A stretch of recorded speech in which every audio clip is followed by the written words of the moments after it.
When the city of York was laid out in 1741, tracts of land were reserved on both sides of Codorus Creek for public use. To the early residents of the city, these tracts were known as the Commons, and were originally utilized as a pasture for cattle and sheep. After the tract west of Codorus Creek was sold, the Commons east of the creek, which totaled 20 acres, became the property of the Commonwealth. In 1816, these public lands were deeded to the city of York and renamed the Public Common. This deed also conveyed to the city 2 lots to be used as a potter's field, to be kept as a public burial place forever and for no other use, intent, or purpose, or so the deed insisted. These 20 acres have a long and colorful history. During the colonial era, when the Continental Congress held its sessions in York, an entire regiment of soldiers encamped at the Commons. In the fall of 1814, during our Second War with the British, over 7,000 soldiers made their camp at the site in anticipation of an attack after the British burned Washington. In following years, when all young and able-bodied citizens were required by law to participate in militia training, the Commons were used 4 times a year for drills and exercises. In 1842, 6 acres of the Commons fronting South George Street were sold, and the remaining 14 acres were put to use as a circus and exhibition grounds. The first York County Fair was held on the spot in October of 1853. Barracks for the 6th New York Cavalry were erected on the public commons in 1861 for use as winter quarters. From 1862 to 1865, the northern portion of the commons was used as a military hospital. During the Battle of Gettysburg, over 14,000 sick and wounded Union soldiers were cared for by nurses and surgeons at this hospital. After the war, the Commons became a neglected and overgrown spot. The southern portion was used by locals as a garbage dump, and this spot was the home of Squire Braxton, a freed slave from Virginia who built himself a shack out of discarded junk. Squire Braxton, whose real name was Charles Granger, along with his dozen dogs, remained the sole occupant of the public commons until 1890, when Penn Park was in its planning stage. In 1890, local businessman A.B. Farquhar contributed $1,400 toward the construction of a public park. Trees were planted, walkways were laid out, and the commons were cleaned up. In 1898, the mayor appointed a board of park commissioners, and Penn Park was dedicated with an impressive ceremony on June 15, 1898. At the park center, a monument to the York County soldiers of the Civil War was erected at a cost of $25,000.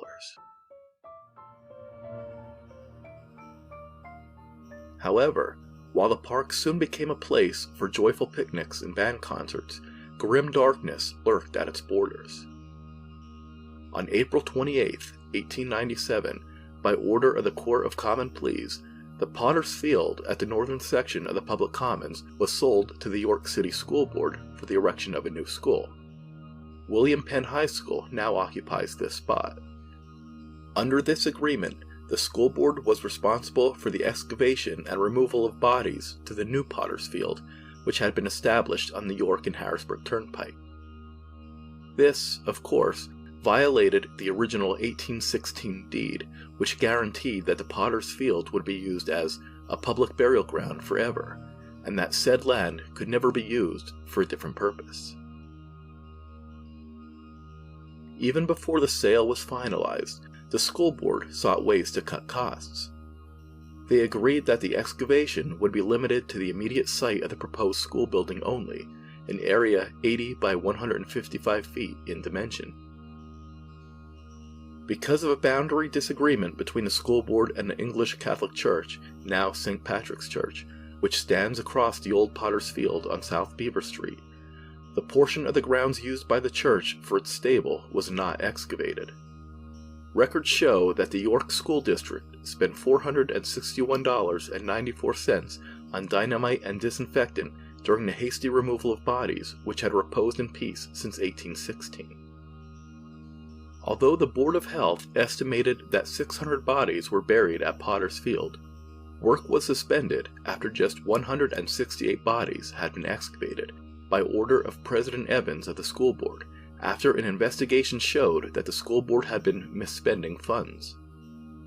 The reason for the cost-cutting measures was because the excavation operation had been horribly mismanaged up to that point, with the school board purchasing hemlock coffins for $1.25 apiece, while less expensive coffins were locally available for just 50 cents apiece. It was also revealed that, out of the 161 workers hired for the project, 12 had gotten their jobs through local political connections. Even worse, these unscrupulous workers had exhausted taxpayer funds by falsifying their time cards and claiming wages for work they never performed. This financial scandal caused the York Dispatch newspaper, on April 19, 1897, to hail the scandal as one of the most notorious pieces of political jobbery ever perpetrated in York. Work resumed in late April, and by month's end, 323 of the approximate 600 bodies had been excavated and reburied. The total number of bodies excavated from the old public commons is unclear, but for years afterwards, ghost stories abounded in the vicinity of Penn Park, amid rumors that an untold number of bodies had been left behind. When the new high school opened in September of 1899, 6,000 children marched in a parade from Center Square and across Penn Park to the new school for the dedication ceremonies, unknowingly trampling on the bones of the long-forgotten dead.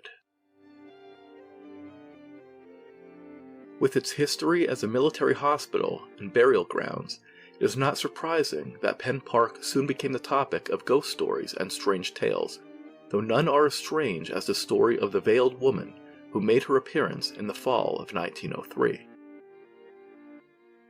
In early October, residents walking through the park after dark reported the presence of a woman dressed in black, her face covered by a veil, who approached them at random and implored them to lift her veil. On the night of Wednesday, October 7th, the veiled woman approached a young man and asked him for the time. After giving her the time, the mysterious woman asks, "Don't you recognize me?" When he replied that he did not, she asked him to lift her veil. The young man did not comply. He was so spooked that he took off running. His friends laughed at him after hearing the story, but then others came forward with their own experiences with the veiled woman. One such witness was Charles Jacobs of 51 West Princess Street. The following Sunday night, Jacobs was walking near the park's fountain when he was approached by a very tall and thin woman who asked him to lift her veil. Jacobs, like the others who had been presented with the same strange request, ran away down Beaver Street as fast as he could. At the corner of Princess Street, he met a teenager who was on his way home from church.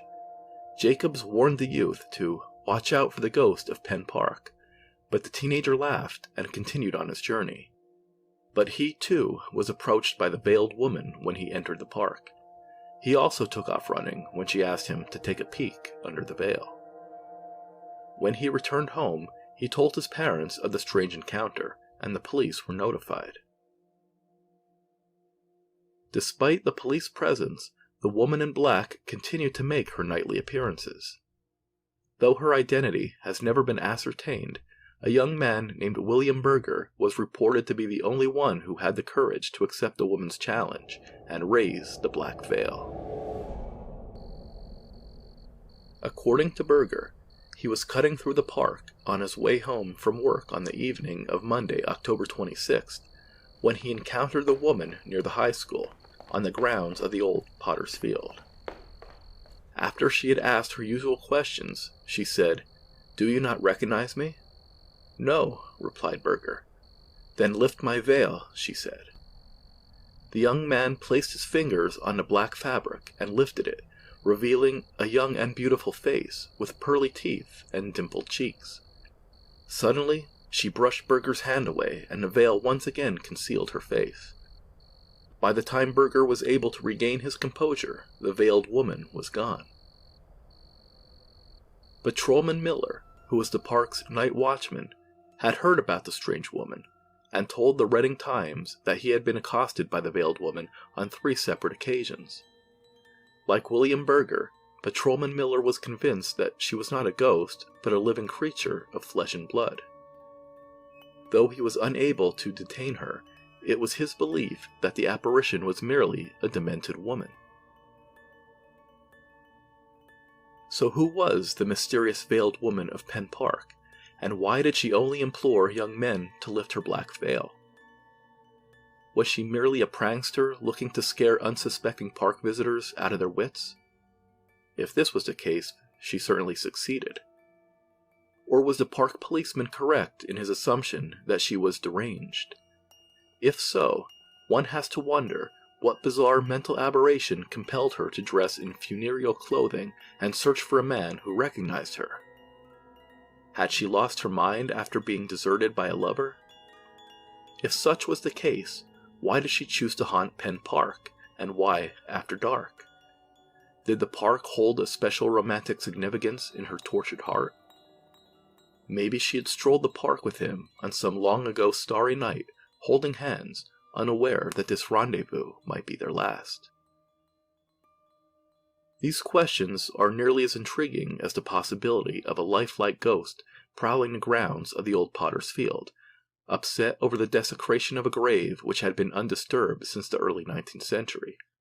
Or perhaps a phantom distraught over the terrible fate of a Union soldier who drew his last breath on the same piece of land where children now play.